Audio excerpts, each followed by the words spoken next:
Hello my dear friends, you're in the Military Summary channel, and today we will discuss the situation in Ukraine on the 21st of June of 2024. Today we have a lot of very interesting updates, so let's start. And first we're going to talk about Kharkiv direction because the most important updates are coming from this territory. Today, the Russians used FAB-3000 for the second time. In this video, for example, we can see the former school that, according to the Russians, the Ukrainians were using as the, let's say, base or temporary deployment point, and as a result of FAB strike, the building was heavily damaged. Most likely, if there was somebody inside of the building, probably nobody is already inside of the building. This is the second strike. I'll remind you that yesterday the Russian sources published the first strike in the same area, a little bit in the northern direction in the central part of Liptsy. Let's take a look at this video. In this video we can see another building. According to information we have, this is the former hospital, and some sources reported they managed even to discover some military trucks in the area, and as a result of FAB strike the building was also heavily damaged. Today, this morning, we got another video from the same area. Let's take a look at this, the last video from this direction about FAB.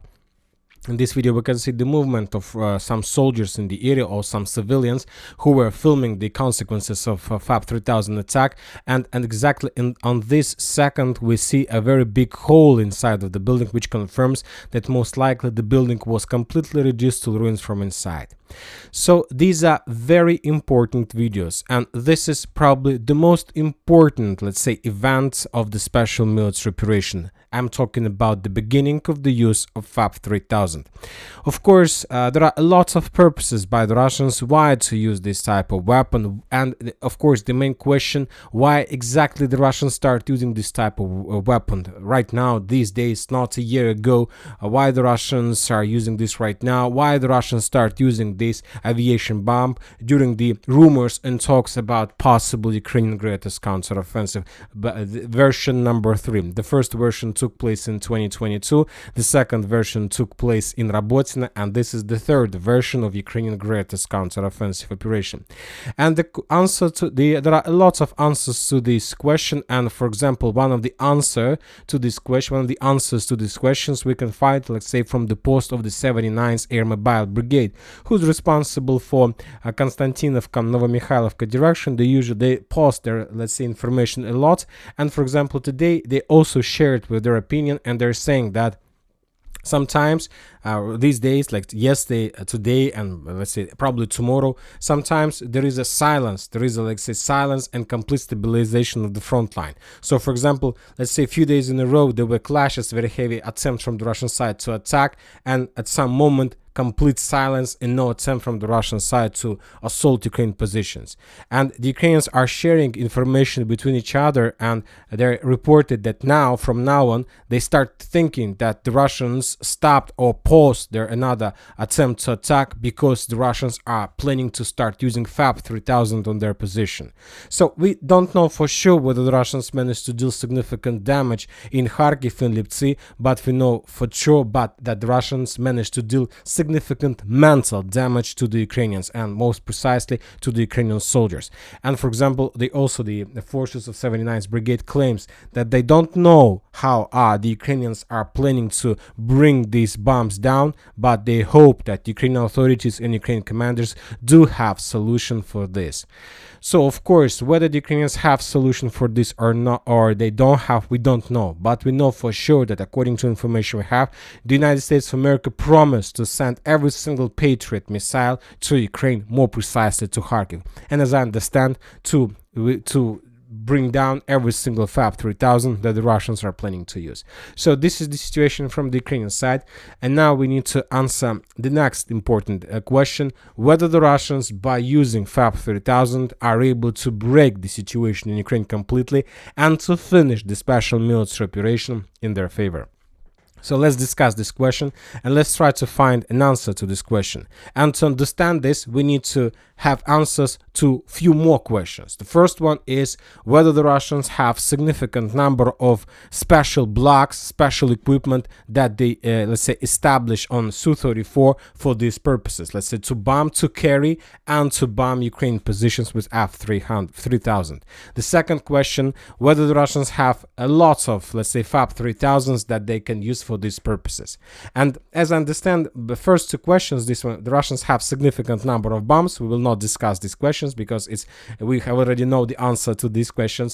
And of course, the Russians do have significant number of equipment for this. And the final question, whether the Russians have significant number of FAB-3000 carriers. You need to understand that FAB-3000 is something unique. It's something rare and unique. When talking about Western countries, NATO countries, the United States itself, nobody in the world has the same type of weapon, just the Russians. The Russians are the first. The Russians are the first country, the first state who managed to find a solution how to use guided equipment and to use FAB-3000 together. And as a result of this combination, we see the consequences of attacks. Complete mental damage to Ukrainian soldiers and probably significant damage to the buildings around. So, once again, how many carriers, FAB-3000 carriers, do the Russians have right now? And of course, you might say that probably every single Su-34 can do this and that the Russians can equip every single Su-34 they have to do this. But the answer is no. Not every single Su-34 is able to carry FAB-3000. And to develop this topic, I would like to remind you that a few days ago there was a very, very important report, very important statement published by the Russian official sources. Let's return back in Moscow. Let's increase the numbers of dates since the beginning, since the 17th of June, and let's take a look at this post. This was published on the 17th of June, and according to information we have, the Russian United Aviation Corporation delivered another batch of Su-34. So you may say, so what is so important in this piece of news? Because the Russians almost every single half a year, or it's every single month, or every single quarter, sometimes every single day, they publish another piece of news about another batch of this or that type of weapon. But if you ask my opinion, I would like to share with you that this batch of Su-34 was unique and was very, very interesting. Because a few days later, to be more precisely 2 days later, one very, very reliable Russian source published very interesting article about that batch of Su-34. For example, if we turn back on map and let's take a look once again on the video, in the video of Russian strike with FAB that took place yesterday, let's say, as you can see, there is a watermark on this video. Let's take a look in a second. This is it. In a minute, you're gonna see this watermark, and this watermark belongs to Fighter Bomber Telegram channel, who is responsible for publishing everything that's related to aviation from the Russian side. He is very reliable pro-Russian source, and he published very interesting article. So I would like to discuss this article with you together. 2 days ago, so this post was published on the 19th of June. 2 days ago, the United Aviation Corporation handed over a batch of Su-34S to the troops, to the Russian forces. This is definitely great news. The number of aircraft in the batch is not indicated. So the Russians, when they published that piece of news, they didn't indicate the number of forces. But usually when talking about the previous updates, about the previous batches in 2022, in 2023, usually the number varied from, let's say, 6 till 14. So they probably, I remember the post when the Russians reported about 14 Su-34 or Su-30 or Su-35 that were delivered to the army. But also the source reported and added, but we can safely say that there were just 2 aircrafts in that batch.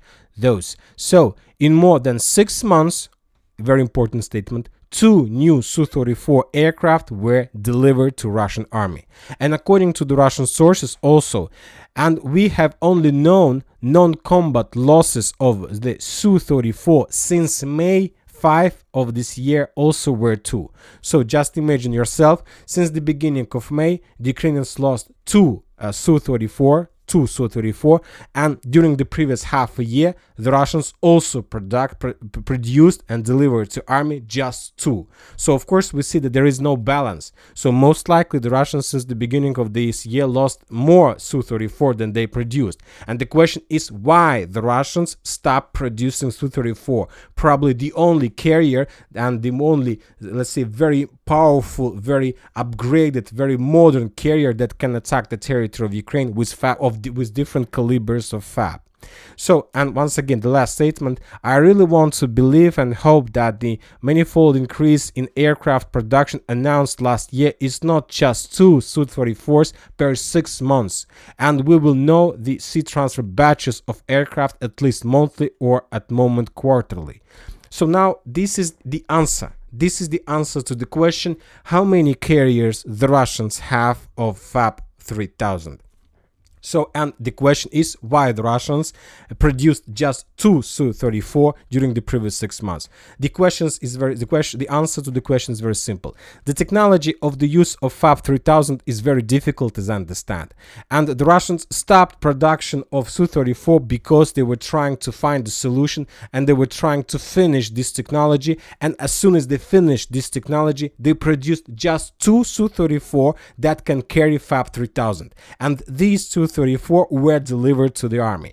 And now the Russians are in the stage of test. They start testing this technology, and this is the reason why when talking about all these explosions, I believe you have mentioned that the Russians were striking not accurately.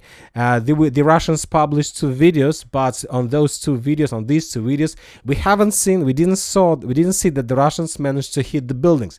In the first video, the Russians attacked the territory, let's say, in 20 meters from the building.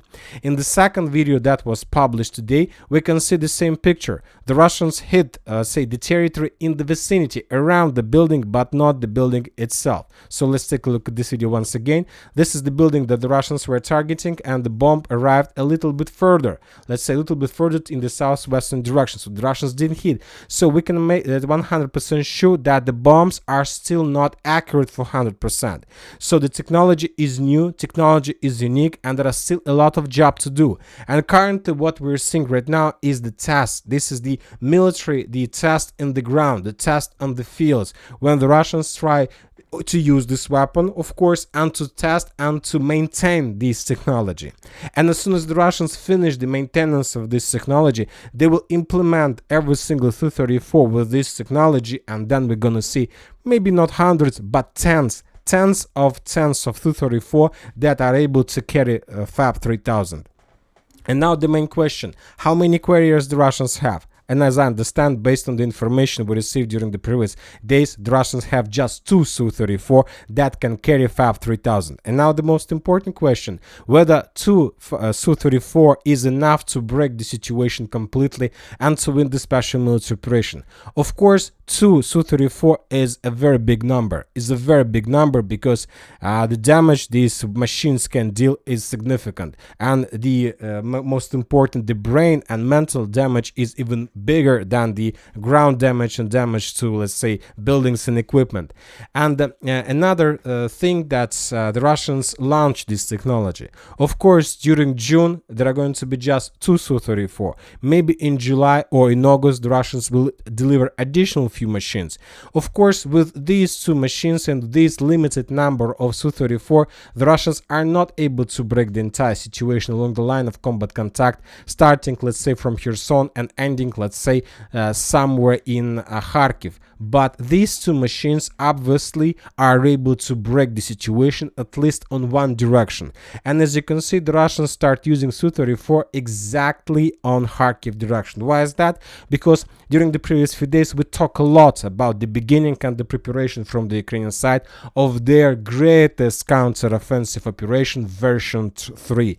And the Russians start using this exactly with the purpose, first of all, to break the Ukrainians, to break and to make them feeling the not anger, but to feel scared every single moment, every single second, to force them to think that if there is a silence, if there is no actions, that means that maybe there is a Su-34 somewhere in the sky flying towards your positions with the purpose to drop another FAB-3000. Because as soon as the Russians publish the first videos with FAB-3000, do you know what the Ukrainians start doing? The Ukrainians start publishing posts that this is not FAB-3000, this is just a FAB-1500, and the Russians are trying to show the work and the results of FAB-1500 as a strike of FAB-3000. But later the Ukrainians realized that there is no, let's say, need to do this, because obviously everybody understands what we are seeing in front of our screens. And And after that, the Ukrainians start spreading another information, another doctrine. They start talking that the Russians, that these bombs are not accurate, that every single video the Russians published, the bombs weren't accurate. So there is no need to fear, there is no need to be scared, because if the Russians attack, there is very low chances that they can hit you. So this is the doctrine that Ukrainians are trying to use right now.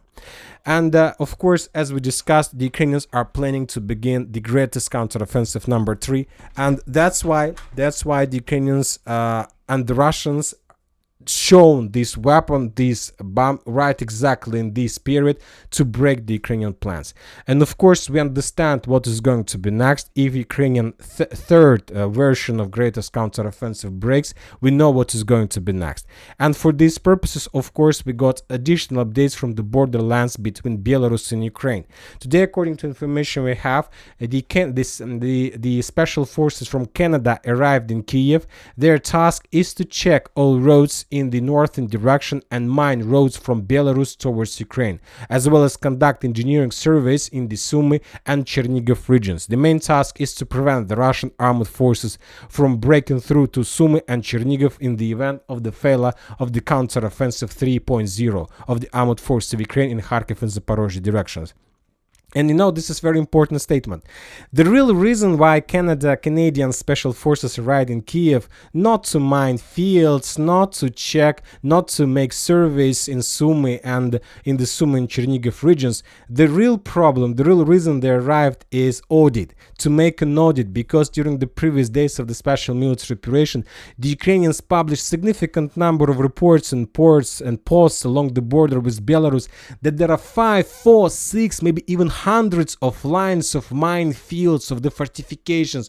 The Ukrainians published significant number of videos, press reports. Zelensky himself visited this area. So that means, first of all, that billions of dollars of Western countries, of NATO countries, were invested in creation of the fortifications in the north between Belarus and Ukraine.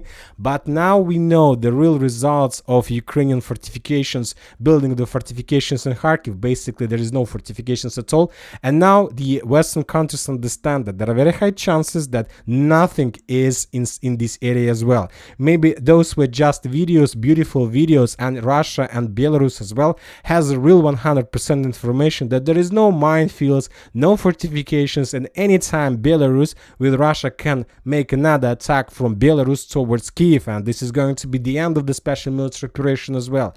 And I'll remind you that just yesterday we were talking that we got two important statements. For example, the Belarus reported that Ukraine is pulling forces to border with Belarus. According to the country's border committee, the HIMARS systems, multi-launch rocket systems, Bradley infantry fighting vehicles, M77 howitzers, Gepard air defense systems, and units of special operation forces of the main intelligence directorate of Ukraine are concentrated in the adjusted territory. And the main purpose of this not to attack the territory of Belarus, of course, but to be sure that if something happens, at least there are some forces that can slow down, or at least to stop the forces from Belarus, while the Canadian, let's say, special forces are mining and checking the borders. Furthermore, today we got another report from Belarus, and according to this report, the Belarus forces, Belarusians, the closest allies to Russia, began military exercises. It's like urgent military exercises, unexpected military exercises, and most likely these exercises are Belarus is going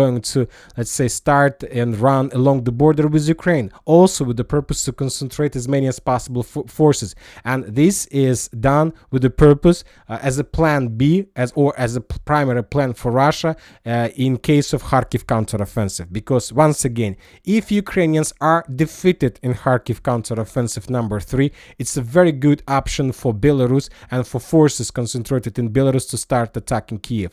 If the Ukrainians are able to break the defense belt of Russian forces in Kharkiv direction and to get as close as possible to Belgrade, or even to capture Belgrade or whatever, it's the best, let's say, option for Russia to start Kiev offensive operation number 2. So big game is right now, we can see right now in front of our screens. So let's see what is going to be next. But before continue, of course, let's continue discussion about the current situation. We have a lot of updates that during the previous night the Ukrainians conducted massive missile and drone strike all over the entire Crimea and the territory of Russian Federation. The Russian sources reported that there were hundreds of drones in total. 114 drones were destroyed overnight, with one resident of a settlement of Krasnodar Krai killed by failing of these drones. So lots of strikes. Most of the drones were brought down by the Russian air defense, and but regarding the posts from the Russian side about successful work of air defense, we have lots of videos from the territory of Russia about the results of those attacks. For example, in the vicinity of Yeysk, we have the fire anomaly in the polygon in the military exercises fields of air defense. We have also geolocations, we have some videos, we have some fire anomalies. So we don't know for sure whether it's the results of strike or whether it's the results of the secondary detonation of those drones that were brought down by the Russians. But anyway, we see that Ukrainians were targeting the airfields and the polygons and the territories where the Russians were preparing air defense, and of course where the Russians were preparing its drones and drone operators. We have lots of explosions in Krasnodar itself, and in this case the Ukrainians were trying to get and destroy the fuel depots. So the Ukrainians also tried to create some fuel and some logistic collapse of Russia for Russian forces before the beginning of the greatest counteroffensive number 3. So they want to be sure that when they start offensive, they need to be sure for 100% sure that the Russians have some lack in fuel and the different types of these materials and these assets for their forces. So anyway, we can say that this is the beginning of the Ukraine offensive operation number 3, but these days this operation was limited just with drone strikes. Obviously, this upcoming night or the next night, the Ukrainians are going to start using storm shadows and ATACMS, and after these waves, the Ukrainians will begin the ground operation that is going to take place in Kharkiv and, according to information we have, in Zaporozhye direction. As for the situation on the ground, we continue receiving updates from Kharkiv, but mainly the Russians are in complete defense state. The only thing the Russians are doing, they're repelling Ukraine attacks and they're clearing the territories that is good to clear before Ukraine counteroffensive. For example, as for Volchansk, the Russians try to capture this small angle along Vovcha River and to force the Ukrainians to fall back completely. So they want to destroy this foothold and to stabilize the situation. As for Vovchansk stronghold, for now no changes, but as I understand, the Russians probably tomorrow or the day after will start using FAB-3000 in this area, and maybe after that the entire situation will be speed up. Of course, as for the eastern part of Vovchansk, we have additional updates from the Ukrainian sources and from Russian sources that there were real attempts to return control over the main supply road, but during those attacks the Ukrainians lost up to 100 soldiers. As for Kupiansk direction, as for entire line of combat contact, there are a lot of strikes, artillery strikes, aviation strikes, FAB strikes, significant number of counter-artillery duels, but there is no one thing, there is no changes on the ground. The Russians stop because they understand that Ukrainians are about to begin offensive and they need to concentrate forces, they need to accumulate missiles, they need to accumulate artillery rounds. So these next 4 or 5 days they want to accumulate as many as possible resources, because the first days are going to be the vital, and the first days of possible Ukraine counterattack will determine the entire Ukraine operation. This operation is going to be very limited. The Ukrainians have just 2-3 weeks to show some results. If they are not able to show anything, the entire operation will be stopped, because on the NATO summit the NATO countries are going to probably announce about new position, about the new leader of about the new general secretary of NATO, and most likely, according to insights, Mark Rutte is going to be this person. And of course nobody wants the beginning of career of this person from the blacklist. Everybody wants to see him from the white list, from the completely clean list, with success, with, let's say, with success story, but not to begin with defeat in the Ukrainian, let's say, another adventure in Kharkiv direction. As for changes on the ground, we have just changes in Avdiivka, western Avdiivka direction, more precisely from the town by the name of Krasnogorovka. The Russians advanced from the central part further in the northern direction and managed to capture additional buildings in the low-rise area and low-rise building area. But as you can see, not significant, just small advances, that's it. From interesting, we can say about additional artillery strikes in the northern part, which confirms that the Russians are preparing this territory territory for further offensive. On this video, according to the Russians, they managed to discover the FPV drone operator base, and as a result of attack, the base was destroyed. As for Avdiivka direction, western Avdiivka direction, we have significant number of icons with the skull, yellow skull on the blue icon, which confirms significant number of destroyed Ukrainian armored vehicles, personnel carriers of Western production in this direction. The Russians are publishing videos every single day. The Ukrainians are suffering significant losses. They stuck in this area. They're losing Bradleys, they're losing Leopards, they're losing everything in this area without any chances for evacuation. I'll remind you that this territory is under the responsibilities of 47th Mechanized Brigade, and probably after the end of this battle, this brigade will be removed for, let's say, restoring their combat capabilities. In this episode, we can see at least 3 or 4 personnel carriers of armored forces of Ukraine that were destroyed in one point, most likely with FPV drone strikes. In this video, we can see another Bradley that also was done as a result of FPV drone strikes. So very big symmetry of the Western weapon. To increase the numbers of updates, we're gonna see the entire picture. Hundreds, maybe already hundreds of armored vehicles, artillery systems were destroyed from the Ukrainian side. When talking about Ukrainians, they are using just FPV drones and artillery systems against the Russian infantry. And also very interesting reports we received from Staromayorska and Urozhaina area. The Ukrainians during the previous 24 hours conducted significant number of attempts to counterattack the Russian forces with the purpose to restore control over Staromayorska. The Russian sources published the video how they managed to destroy lots of armored vehicles and personnel carriers that were heading to Staromayorsk. So based on this video, we can make a conclusion that Ukrainians haven't even entered the village, and they were destroyed on the outskirts and in the northern part, in the most northern part. So the attack was repelled, and the Ukrainians lost their initiative completely. The Russians are preparing the territory for further, let's say, waves of attacks, but I'm not sure when exactly this is going to happen, because now the Russians are focused in upcoming Ukraine counteroffensive.